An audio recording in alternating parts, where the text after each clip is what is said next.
Chapter 50. Then Adam and Eve went forth and came into the cave of treasures, and they stood praying in it the whole of that day until the evening. And this took place at the end of 50 days after they had left the garden. But Adam and Eve rose again and prayed to God in the cave the whole of that night, and begged for mercy from him. And when the day dawned, Adam said unto Eve, Come, let us go and do some work for our bodies. So they went out of the cave and came to the northern border of the garden, and they sought something to cover their bodies with. But they found nothing, and knew not how to do the work. Yet their bodies were stained, and they were speechless from cold and heat. Then Adam stood and asked God to show him something wherewith to cover their bodies. Then came the word of God and said unto him, O Adam, take Eve and come to the seashore, where ye fasted before. There ye shall find skins of sheep, whose flesh was devoured by lions, and whose skins were left. Take them and make raiment for yourselves, and clothe yourselves withal. Chapter 51. When Adam heard these words from God, he took Eve and removed from the northern end of the garden to the south of it, by the river of water where they once fasted.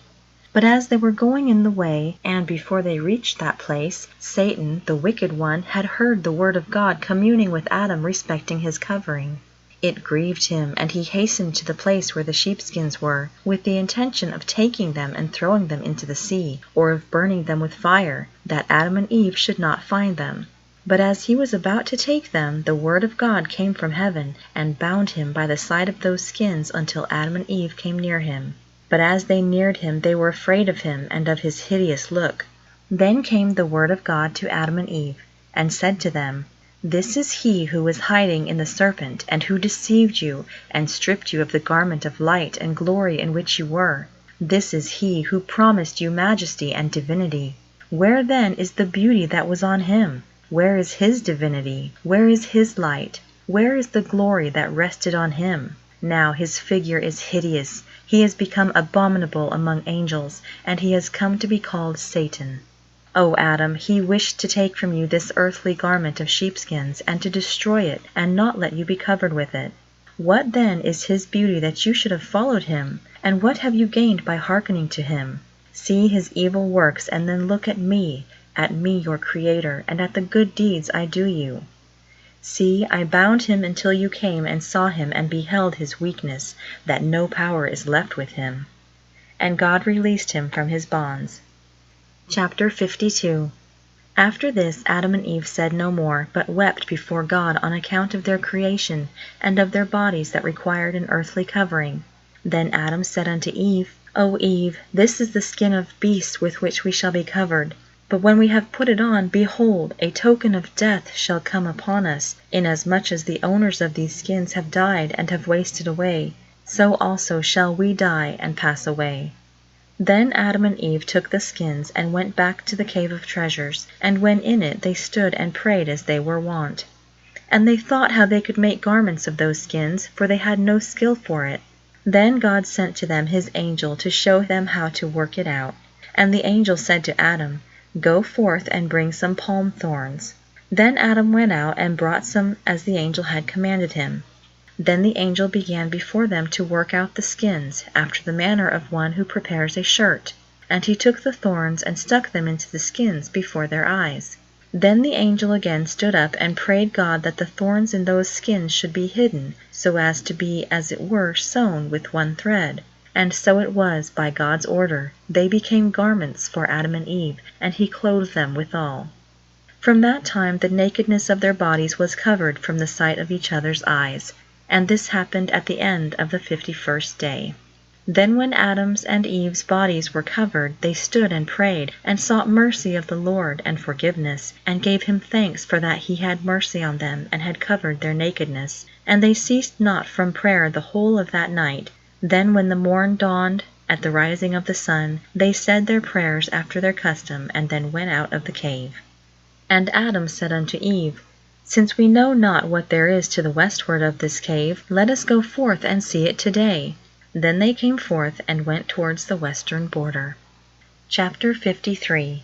They were not very far from the cave when Satan came towards them and hid himself between them and the cave, under the form of 2 ravenous lions 3 days without food, that came towards Adam and Eve as if to break them in pieces and devour them. Then Adam and Eve wept and prayed God to deliver them from their paws. Then the word of God came to them, and drove away the lions from them. And God said unto Adam, O Adam, what seekest thou on the western border? And why hast thou left of thine own accord the eastern border in which was thy dwelling place? Now then turn back to thy cave and remain in it, that Satan do not deceive thee, nor work his purpose upon thee. For in this western border, O Adam, there will go from thee a seed that shall replenish it, and that will defile themselves with their sins and with their yielding to the behests of Satan, and by following his works. Therefore will I bring upon them the waters of a flood, and overwhelm them all. But I will deliver what is left of the righteous among them, and I will bring them to a distant land, and the land in which thou dwellest now shall remain desolate and without one inhabitant in it. After God had thus discoursed to them, they went back to the cave of treasures. But their flesh was dried up, and their strength failed from fasting and praying, and from the sorrow they felt at having trespassed against God. Chapter 54. Then Adam and Eve stood up in the cave and prayed the whole of that night until the morning dawned. And when the sun was risen, they both went out of the cave, their heads wandering from heaviness of sorrow, and they not knowing whither they went.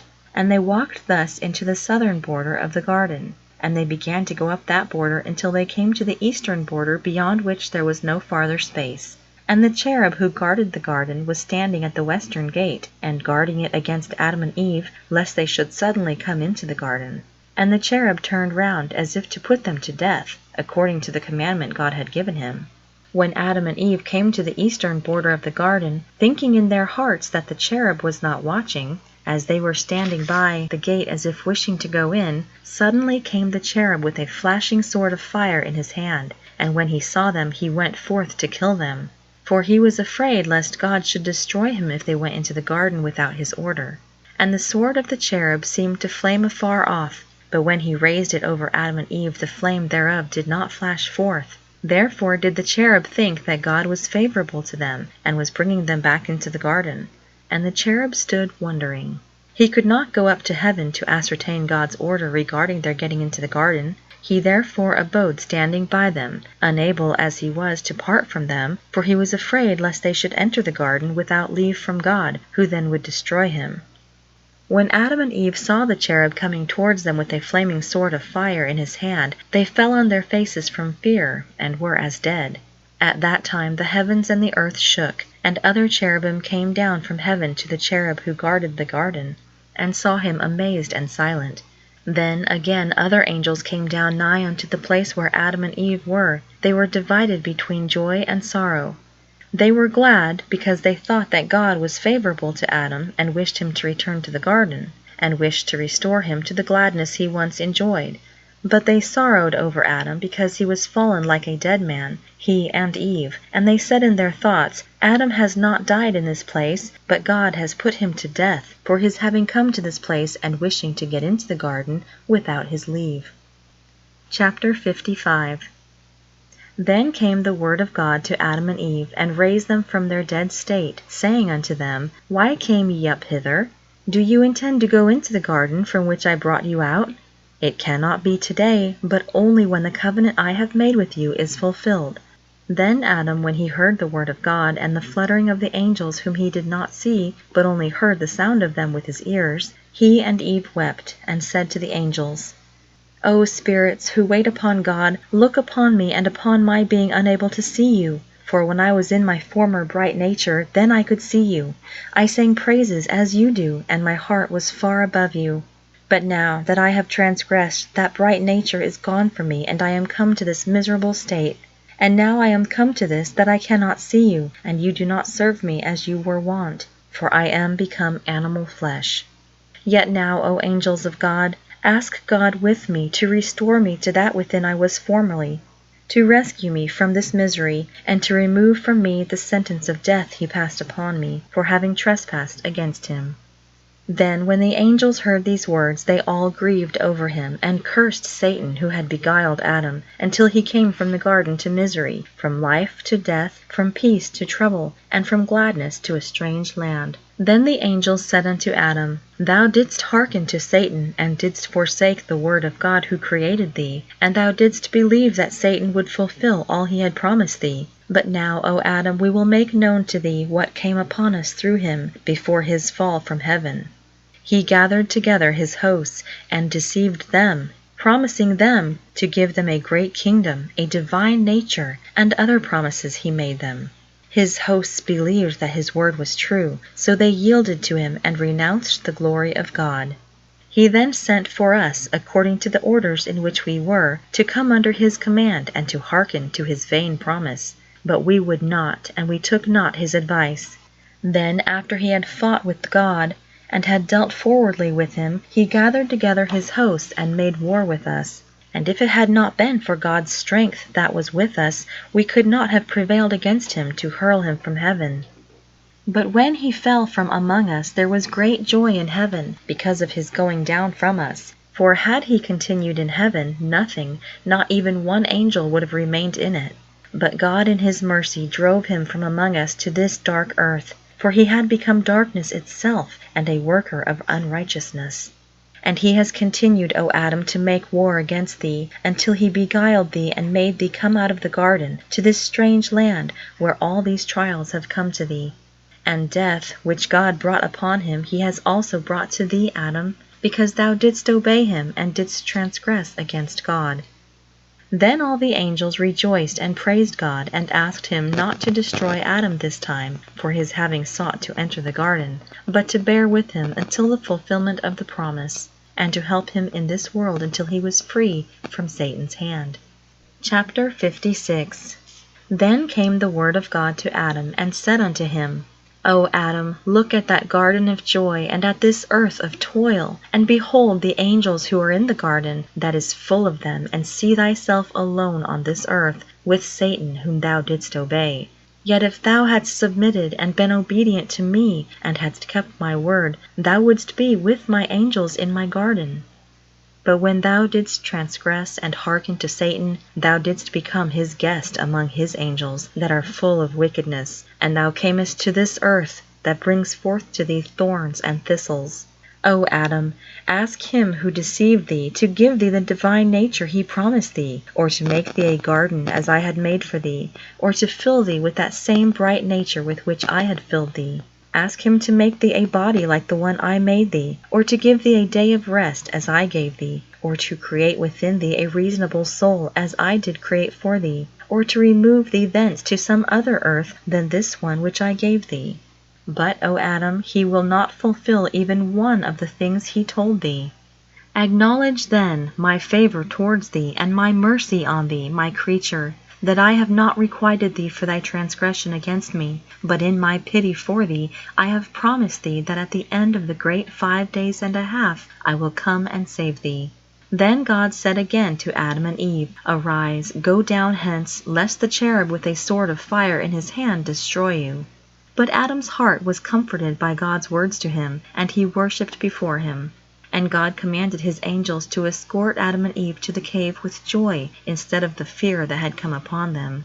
Then the angels took up Adam and Eve and brought them down from the mountain by the garden, with songs and psalms, until they brought them to the cave.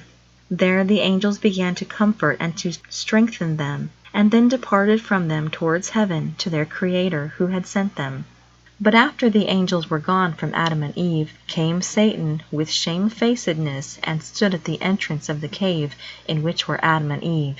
He then called to Adam and said, O Adam, come, let me speak to thee. Then Adam came out of the cave, thinking he was one of God's angels that was come to give him some good counsel. Chapter 57.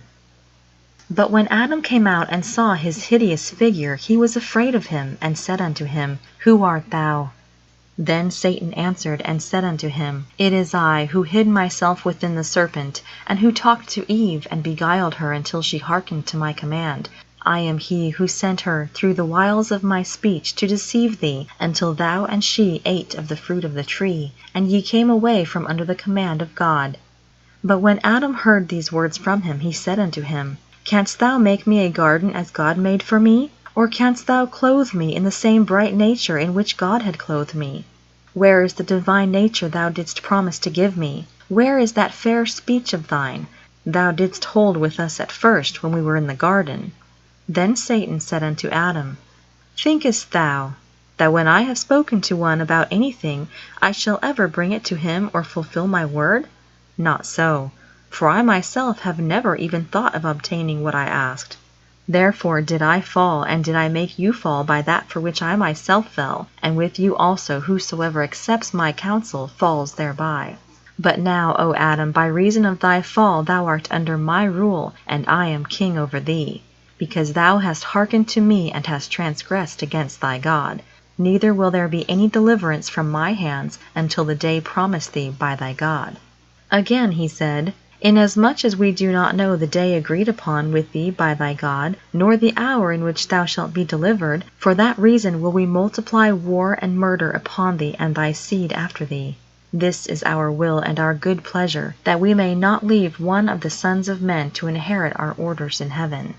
For as to our abode, O Adam, it is in burning fire, and we will not cease our evil-doing, no, not one day nor 1 hour. And I, O Adam, shall sow fire upon thee when thou comest into the cave to dwell there. When Adam heard these words, he wept and mourned, and said unto Eve, Hear what he said, that he will not fulfill aught of what he told thee in the garden? Did he really then become king over us? But we will ask God, who created us, to deliver us out of his hands. Chapter 58. Then Adam and Eve spread their hands unto God, praying and entreating him to drive Satan away from them, that he do them no violence, and do not force them to deny God. Then God sent to them at once his angel, who drove away Satan from them. This happened about sunset on the 53rd day after they had come out of the garden. Then Adam and Eve went into the cave, and stood up and turned their faces to the earth to praise to God. But ere they prayed, Adam said unto Eve, Lo, thou hast seen what temptations have befallen us in this land. Come, let us arise and ask God to forgive us the sins we have committed, and we will not come out until the end of the day next to the 40th, and if we die herein, he will save us. Then Adam and Eve arose, and joined together in entreating God. They abode thus, praying in the cave, neither did they come out of it by night or by day, until their prayers went up out of their mouths like a flame of fire.